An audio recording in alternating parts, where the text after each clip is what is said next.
life so abundant, I am overcome by your wondrous love. Your wondrous love.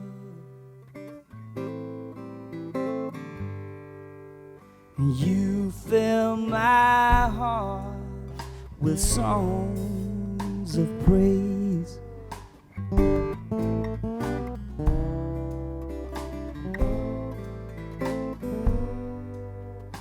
I want to sing them for all of my days.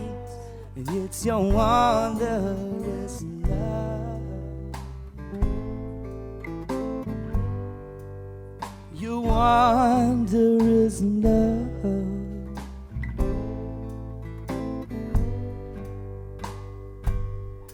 I can see your love in the colors of spring, and I can see your love in your mercy on me, and I can see your love in the eyes of a child, and I can see the cross where you set me free. With your wondrous love, your wondrous love.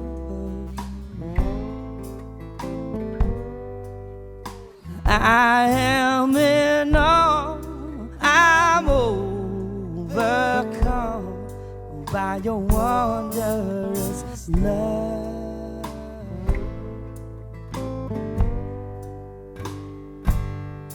I can see your love in the colors of spring, and I can see your love in your mercy on me, and I can see your love in the eyes of a child, and I can see the cross where you set me free. With your wondrous love, your wondrous love. I am in awe, I'm overcome by your wondrous love. Oh, your wondrous love.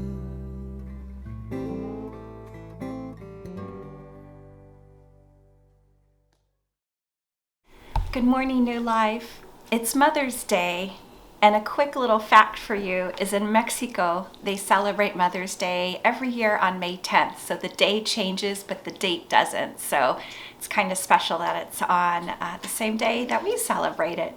So happy Mother's Day. We're all connected to the word mom in some way. Maybe you are a mom. Maybe you long to be a mom. You have a mom.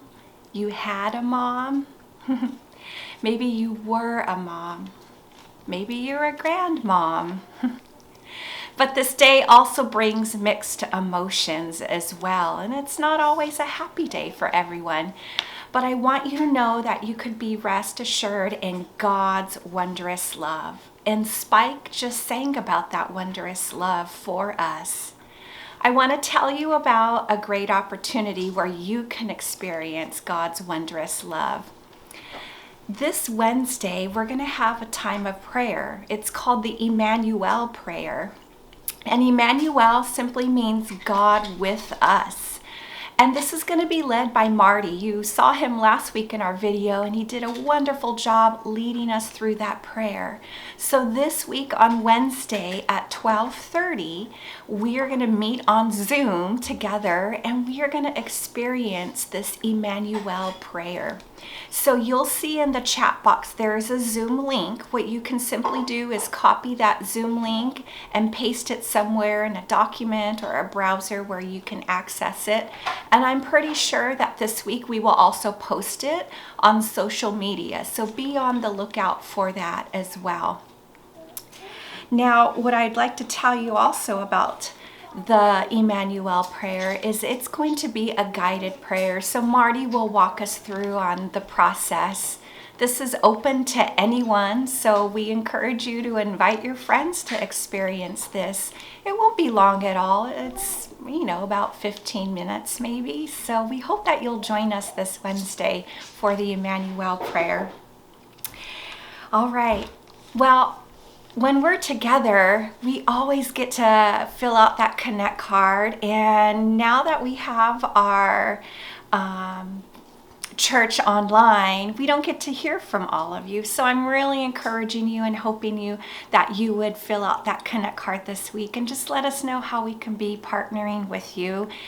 Let us know anything that we could be praying about as well. I also want to talk a little bit about giving. When we're in this place, it's easy to forget to give. And actually, I don't do a recurring give online. But I forgot to submit my giving as well. So setting up your giving online will help us to remember not to forget. And we are just relying on your generosity during these times when we can't be together. There's a quick video that I want you to go ahead and watch on how to give online. So go ahead and sit back and take a look at this video. We've set up a simple way for you to give to our church online. If you want to give a quick gift, enter an amount, select a fund, then enter your email address and your first and last name. Then enter your payment details and click Give. And that's it. We'll send a receipt to your email address. To use a saved payment method or manage a recurring donation, you'll want to log in. Click the Login button and we'll send a code to your phone or email account. Verify the code and you're in. Now your payment info is ready to go when you want to make a donation. To manage your giving details, switch over to the My Giving page. Here you'll see more ways you can give. You can also add a payment method, like a bank account or a debit card, set up a recurring donation, and view your giving history.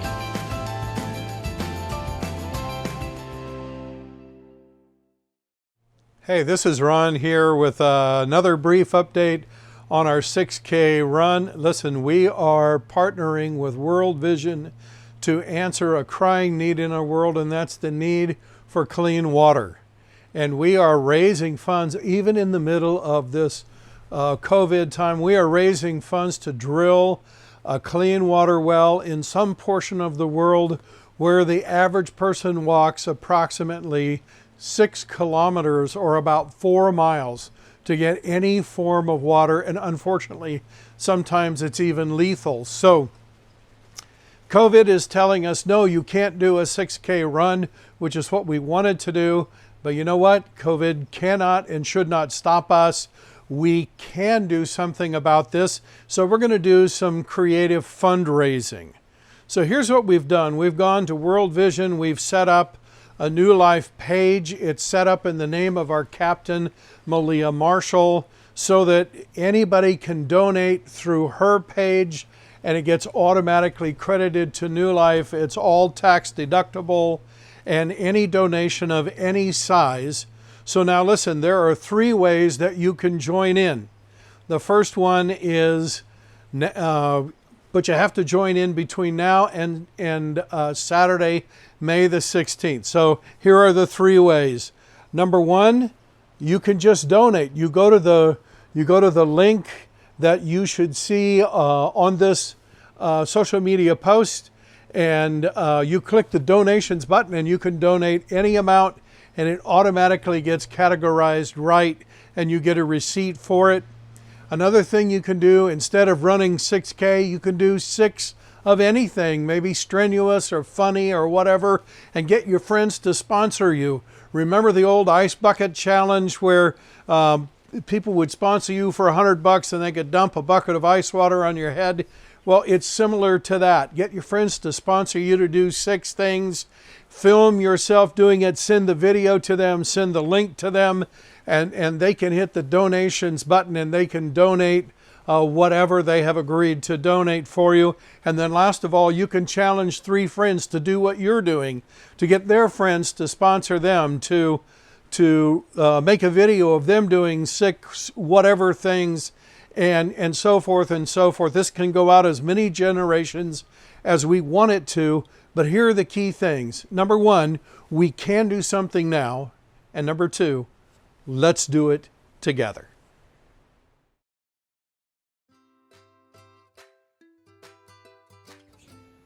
My mom is great because she snuggles me in my bed. She reads to me, I read to her. I love you, Mom. Our mom is great because she looks out for our needs. My mom is great because she gives great hugs and she takes care of me when I'm sad and she makes awesome food.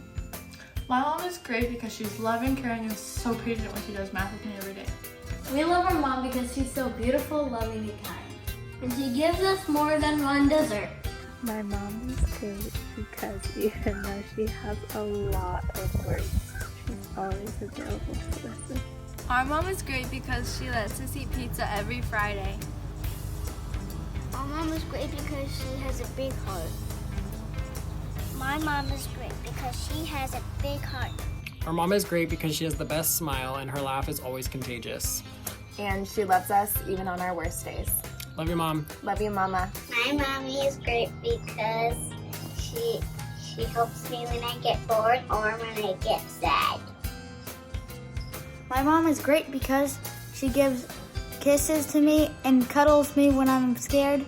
She also does not starve me, and she is, lets me play video games.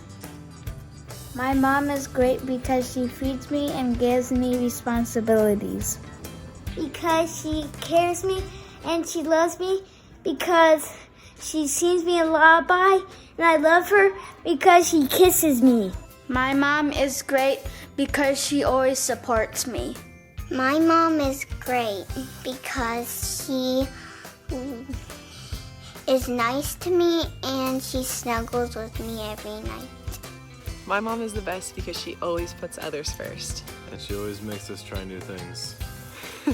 We love you, Mom. Our mom is great because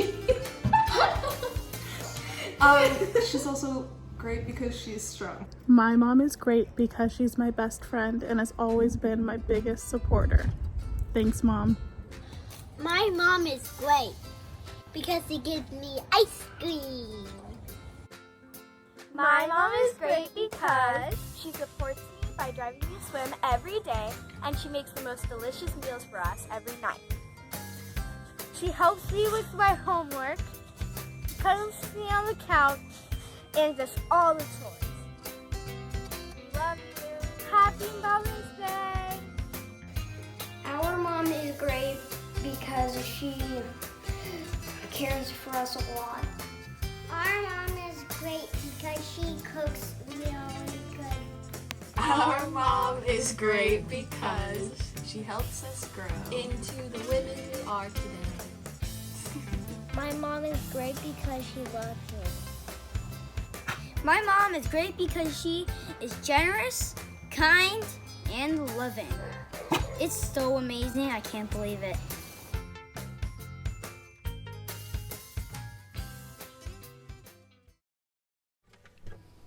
Last week, Ron suggested that we not just survive in this COVID-19 quarantine, but that we could actually thrive, that there was something that we could actually grow in this time. And so this is a song that kind of encapsulates that concept of not just surviving, but actually thriving.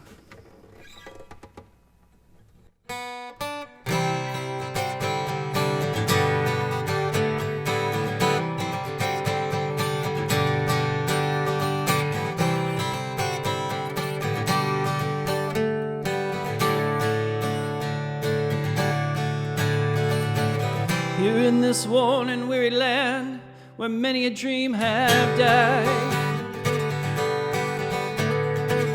like a tree planted by the water, never will run dry.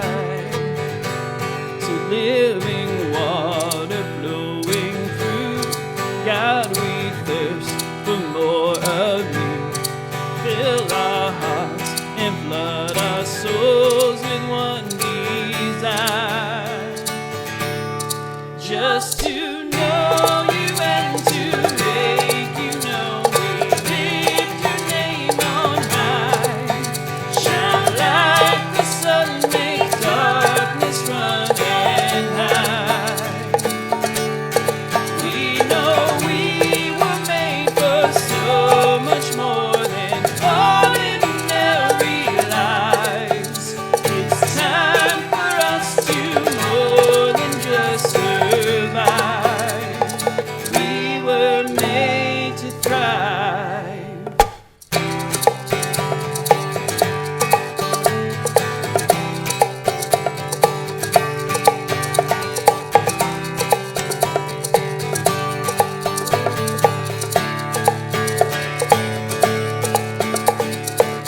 Into your word we're digging deep to know our Father's heart. Into the world we're reaching out to show them who you are. So living water flowing through, God, we thirst for more of you. Fill our hearts and flood our souls with one desire, just to know you and to make you known. We lift your name on high, shine like the sun, make darkness run and hide. We know we were made for so much more than ordinary lives. It's time for us to more than just survive. We were made to thrive.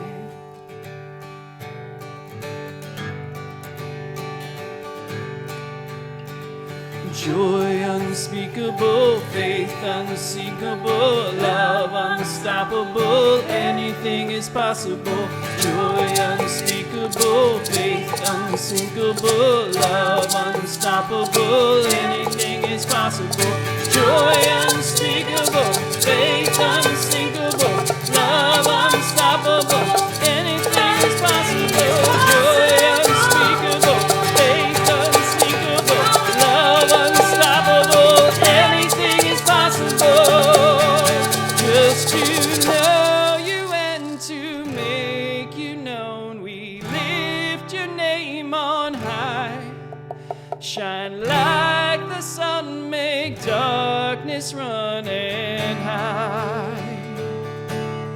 We know we were made for so much more than ordinary lives. It's time for us to more than just survive. We were made to thrive.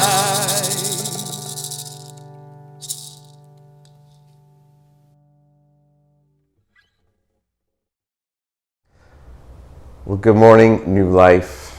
How are you doing? How's it going for you? It's a give or take for me. Depending on what day you're talking to me, maybe even what moment of the day you're talking to me, I'm having a good time. I'm having hard times. This week in particular, it's been a little tough for me. Just trying to figure out how to be me with you from a distance. It's not easy. It's definitely not how I thought all of this was gonna unfold and go down. And yeah, I don't know if you've ever noticed this, but have you noticed that sometimes those times in life when you're experiencing pressure, that's the time when things are produced in your life? I'm not saying I enjoy those times. Like, there are seasons in my life I never want to repeat again. I think I'm living one of those seasons. I think maybe we all are. Like, I think we could all be so glad when we can say 2020 is in the rearview mirror and we've got vaccine or whatever we need to start moving into the normalcy of something new. But man, what I know about the seasons in my life, those hard ones, they always seem to produce something in me.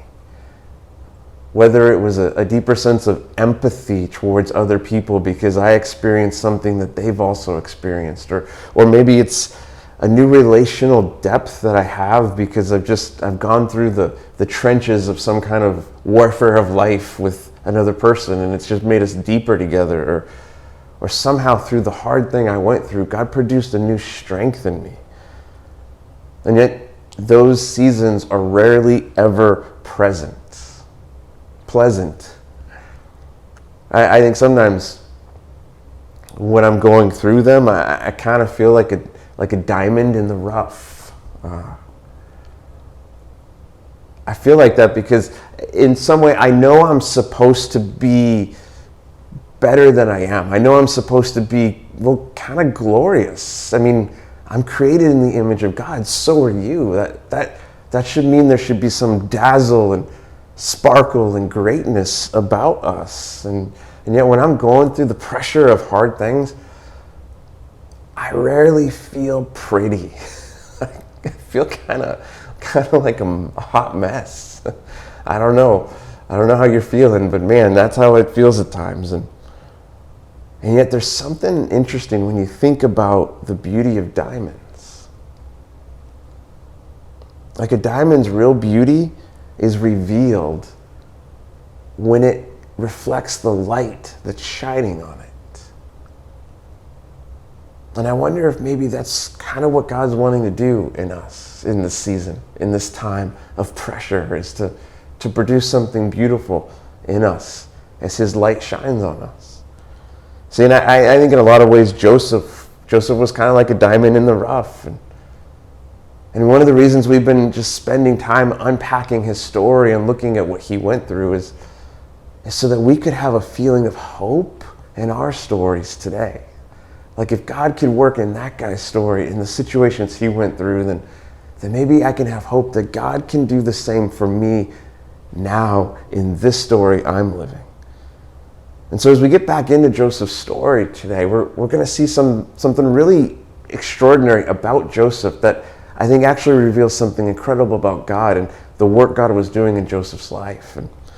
And so if you're not too familiar with the Joseph story, I would just encourage you to do a couple of things. One, get a Bible, download the app, and just read Joseph's story. It's in the last part of the first book of the Bible in Genesis.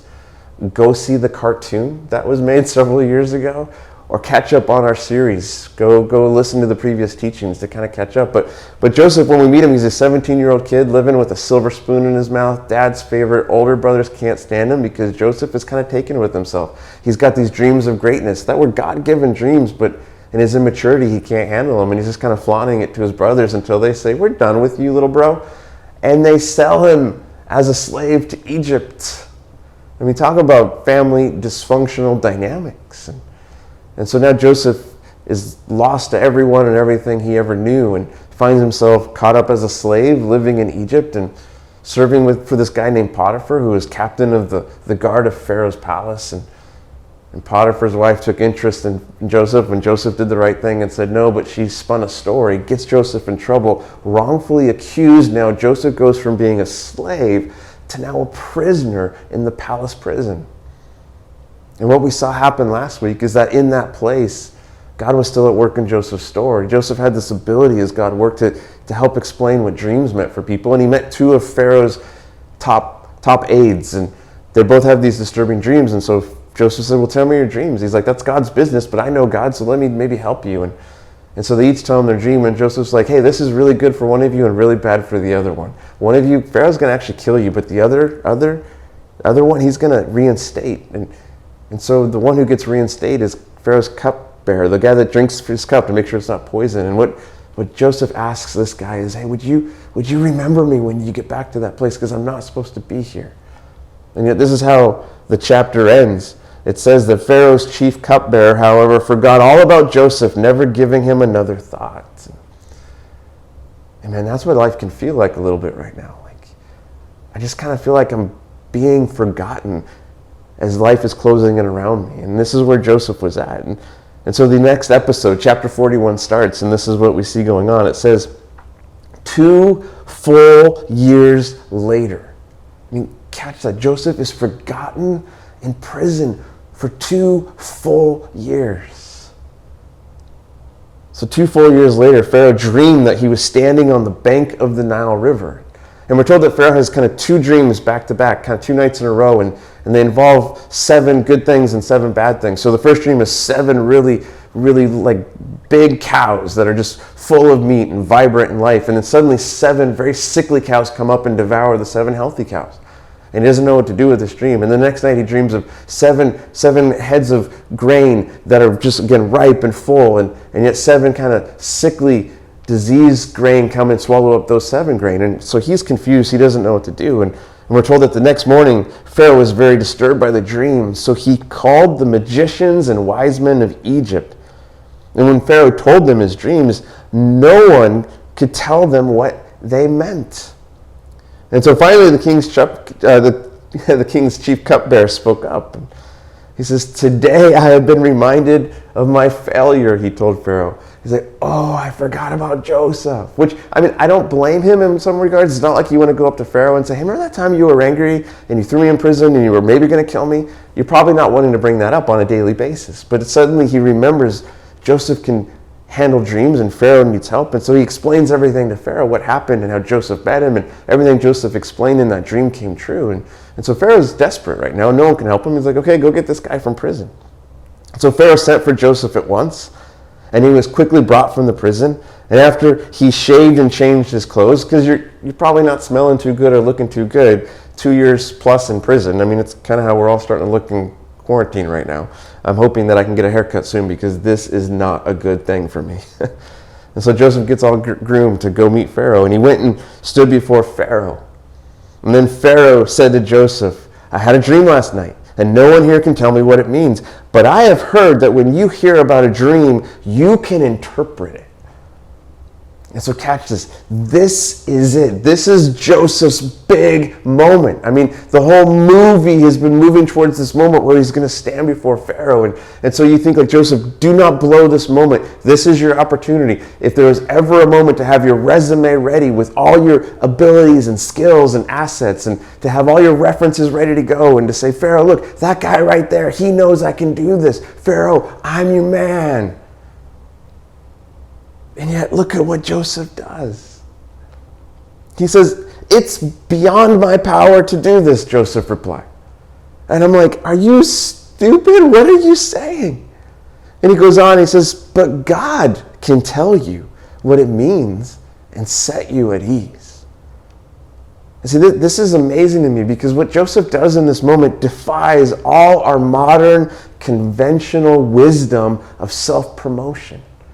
I mean, this flies in the face of everything, like fake it till you make it, and just kind of power through it, and one day you'll start to act the way you're supposed to be. Joseph doesn't play any of those games. He just simply says, I actually can't do that, but God can. And if you want, God can help you. Because I think somehow Joseph knew and understood something. I think he understood that the greatest thing he could do in this moment, the greatest thing he could do with his story, is point to the greatest person who was at work in his story. I think Joseph understood that this wasn't a moment to flaunt his own greatness. This was a moment to reflect God's greatness. And so he says, "Pharaoh, I can't do this, but God can. He can set your heart at ease." And so he says, "Tell me your dream." And so Pharaoh lays out all the dreams, and God's at work with Joseph in his story and helps Joseph to understand the meaning of the dream. And Joseph says, "Okay, Pharaoh, here's what's going to happen. So the 7 cows and 7 heads of grain, that represents 7 years of bounty and harvest and plenty. But on the other side of that, there's going to be 7 years of famine and hardship, and it's going to go very bad. So I would recommend that you find someone you could trust who would work really hard in those 7 years to do good, to store grain, to store food, so that Egypt is taken care of in those second set of 7 years."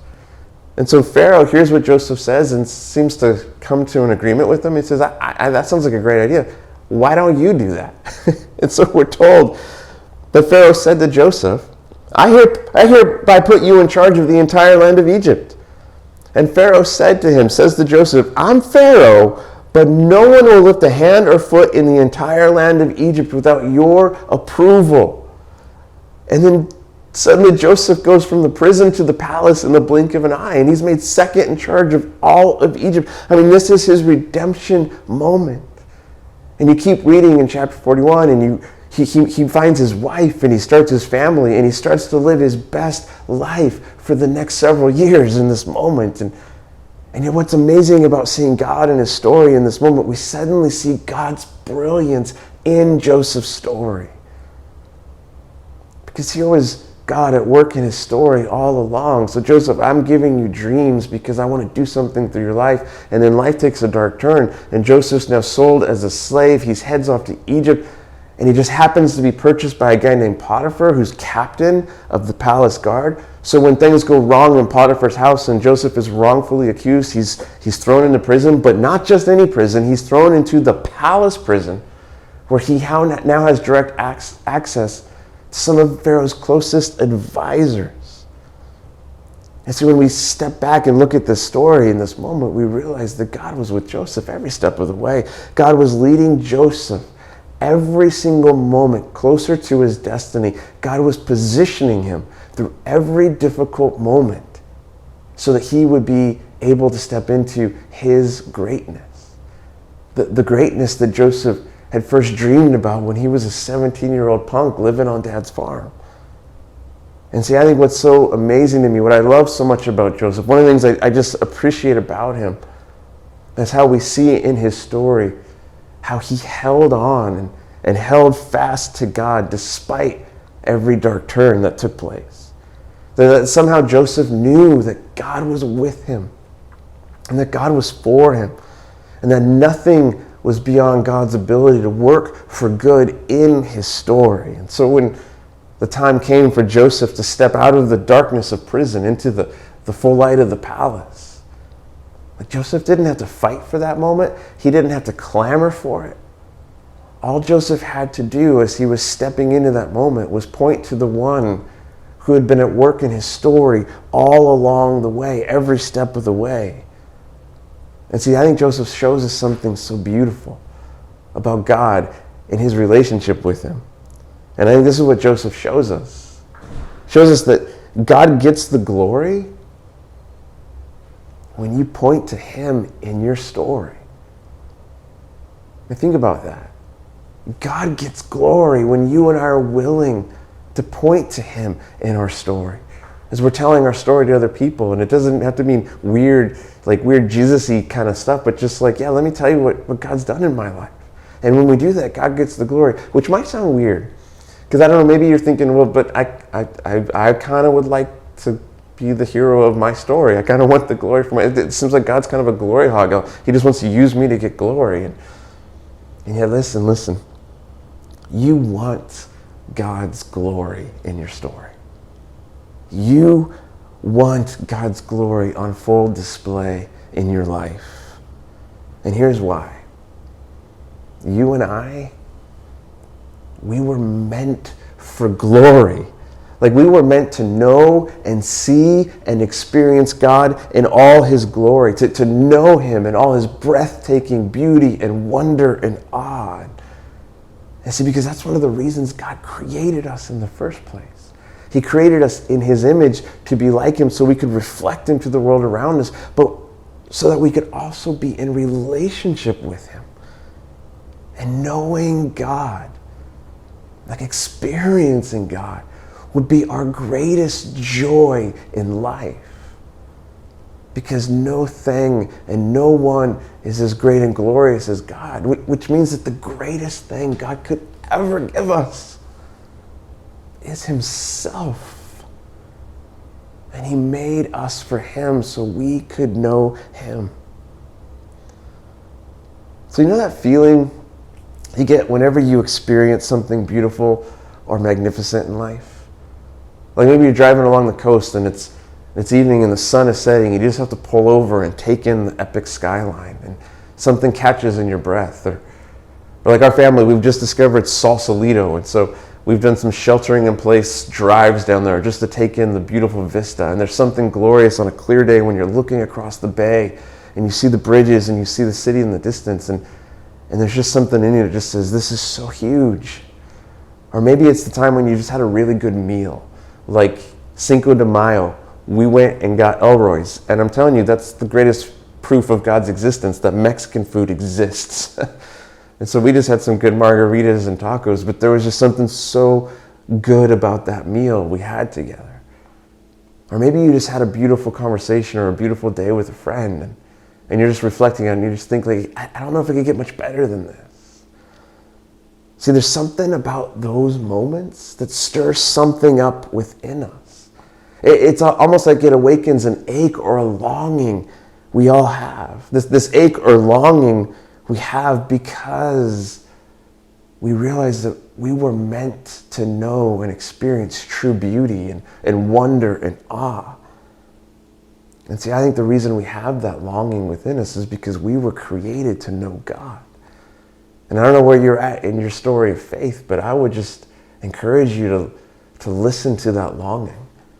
Because if you follow it, it might possibly lead you to the one who created you for it. I love how one of the ancient saints says this. St. Augustine, he writes his words. He says, speaking to God, he says, "You made us for yourself, O Lord, and our hearts are restless until they find rest in you."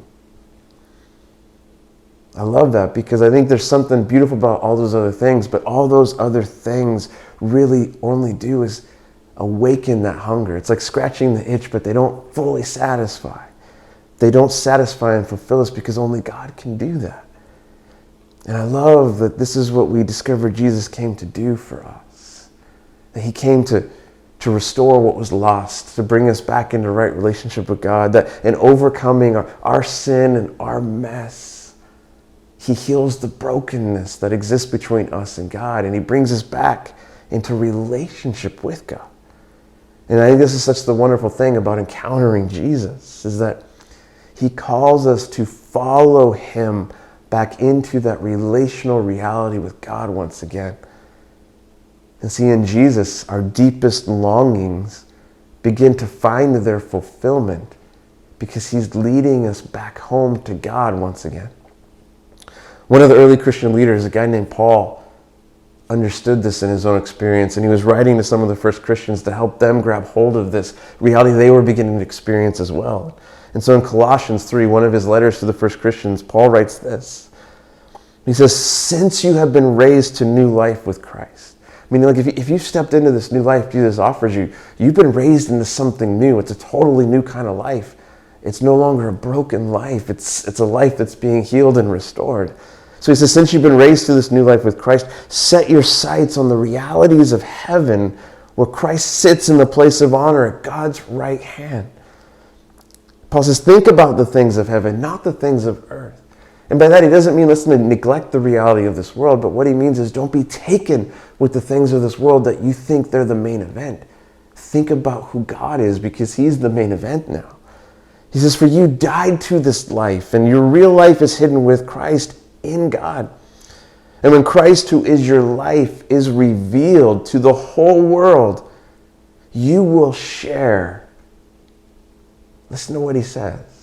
You will share in all his glory. Think about that. Like when Jesus shows up in your story, it's not because he wants to share a little bit of something good with you. He wants to share all of his goodness with you, all of his greatness, all of his glory. And he shares that with us because he wants to invite us back into this greater life with him. And see, when God gets glory in our stories, it's so that we can experience more of God in our stories.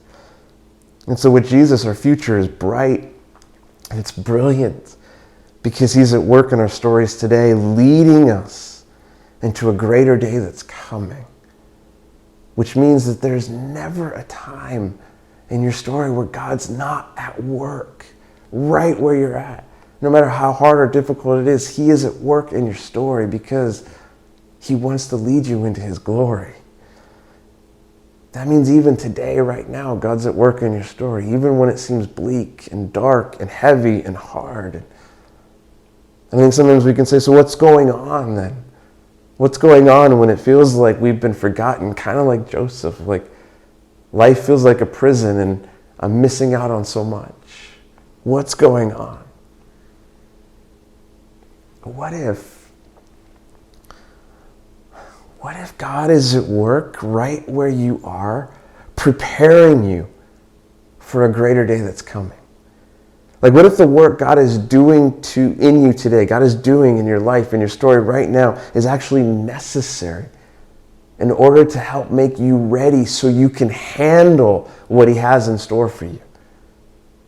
Like, what if today's pressures are our opportunities to partner with God as He prepares us for tomorrow's joy? Think about that. See, this is, I think, what we understand now looking at Joseph's story. Like, when we first meet Joseph, there is no way he could handle what God has for him. And when we meet him in Genesis 37, he's a 17-year-old kid, and he's got dreams of greatness, but he wouldn't know how to handle that. Can you imagine if God took him at 17 and made him second in charge of all of Egypt? He'd probably ruin it because he wasn't ready for it. He wasn't developed for it. And yet over the next 13 years of his story, God is going to go on a journey with Joseph, and He is going to refine him and prepare him for his future. And every step of the way in those 13 years, there was never a moment when God was not with Joseph. He was with him on the way to Egypt. He was with him in Potiphar's house. He was with him as a slave. He was with him as a prisoner. And through it all, Joseph had a simple choice. Is he going to keep leaning into God? Is he going to keep trusting God, even when it was hard and it didn't make sense? And in so many ways, Joseph was like a diamond in the rough that God was preparing for a glorious future. And diamonds are made beautiful through the pressure they go through. And when the time was right, Joseph's beauty was revealed as he reflected the light that was shining on him, the goodness of God that was always at work in his story, shining on him his whole life.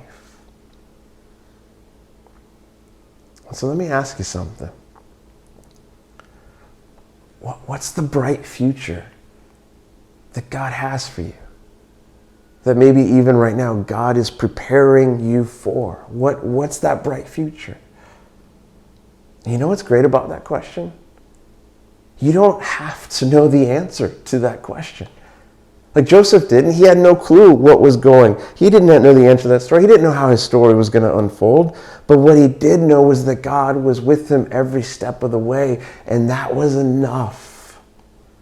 That was enough for Joseph to continue trusting God, to trust Him enough to be faithful in the hard times with the small things God set before him. See, Joseph gave his best in every part of his story. When he got to Potiphar's house as a slave, he gave his best to Potiphar, and he rose to the top in that context.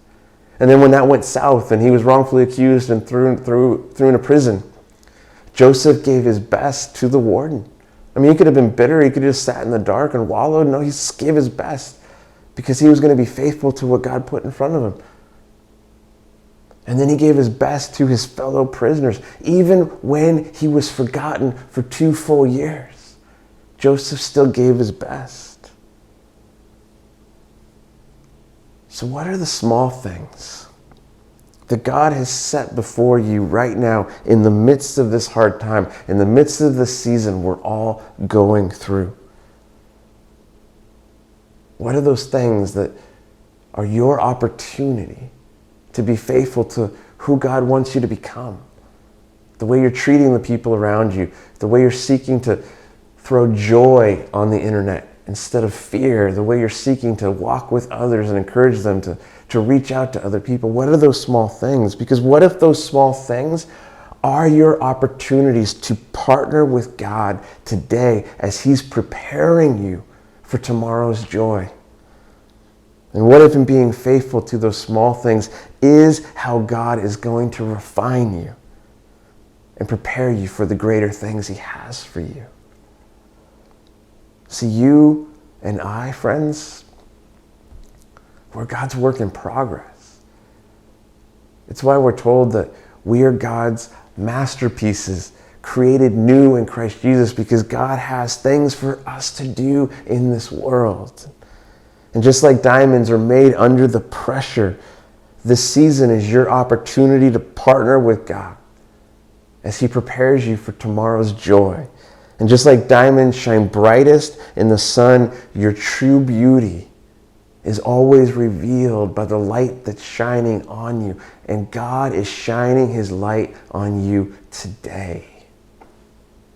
So maybe we can learn from Joseph that just because it's a hard time doesn't mean it's not a time to let God do something in us. And so if you're struggling today, I get it. Oh, I get it. I am too. And yet the hope that you and I have is that God is at work now because He has greater things for us to come. And I don't know how this pandemic's going to unfold. I don't know what the next months or the rest of this year are going to look like. But if you and I will stay faithful to Him, if we will trust Him, if we will hold on and we'll step up to the small things He has right now, we're going to see the incredible things He wants to do in us as individuals, in us as His church, in our city, in our county, in this coming year, and the years to come. And so I want to pray for you. I want to pray a prayer that God gave to ancient Israel, to the leaders in that time, to pray for their people. It's a prayer of blessing. And so I don't know if you've ever received a prayer of blessing, but it's when somebody chooses to pray something good over your life and you just adopt a posture of wanting to receive it. And so whatever that looks like, open your arms in this moment. But let me pray these words for you, because I believe that God has good for us, even in the midst of the hard things. And so here's my prayer of blessing for you today from Numbers chapter 6. May the Lord bless you and protect you.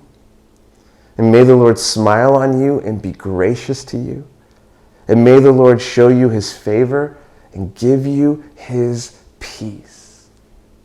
Oh, that promise of peace that surpasses all understanding, that guards our hearts and minds in Christ Jesus.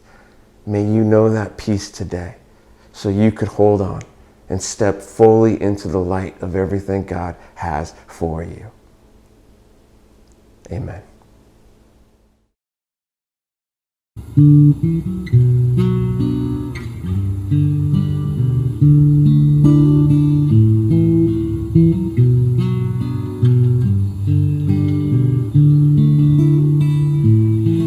were reaching through the storm, walking on water, even when I could not see. In the middle of it all, when I thought you were 1,000 miles away, not for a moment did you forsake me.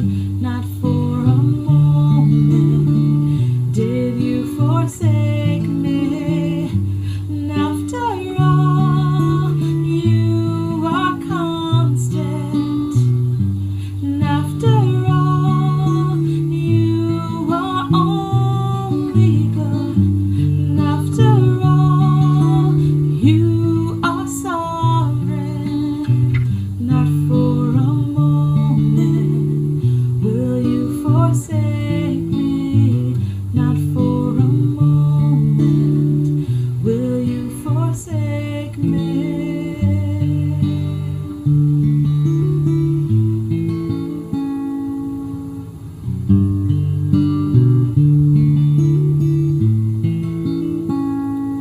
You were singing in the dark, whispering your promise, even when I could not hear.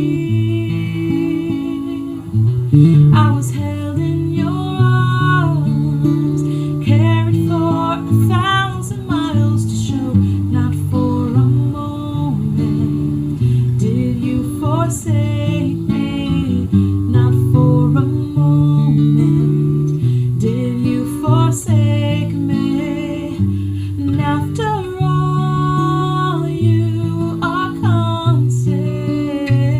And after all, you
New Life, thank you for joining us once again. Have a wonderful week, and we'll see you back online next week.